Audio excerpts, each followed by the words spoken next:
আসসালামু আলাইকুম। আমি ফাহিম আছি মাস মিল্কের পক্ষ থেকে আপনাদের সাথে। আজ আমরা দেখব কিভাবে মাস মিল্কের প্রিমিয়াম মাঠা প্রস্তুত করা হয়। চলুন দেখে নেওয়া যাক। শুরুতেই আমরা আমাদের মাস মিল্কের প্রিমিয়াম টক দই সম্পূর্ণ হাতের স্পর্শ ছাড়া হ্যান্ড ব্লেন্ডের সাহায্যে ভালোভাবে ব্লেন্ড করে লিকুইডে পরিণত করে নিচ্ছি। লিকুইড প্রস্তুত হয়ে গেলে এরকম একটি ফ্রেশ পাত্রের মধ্যে ঢেলে নিচ্ছি।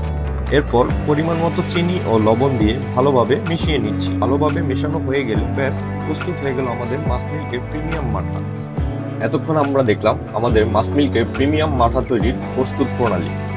বিশুদ্ধতা, স্বাদ ও পুষ্টিগুণ এটাই মাস মিল্কের অঙ্গীকার। আমাদের এই প্রিমিয়াম মাঠা পাইকারি ও খুচরা অর্ডার করতে স্ক্রিনে দেওয়া নম্বরে যোগাযোগ করুন অথবা পেজে ইনবক্স করুন। ধন্যবাদ।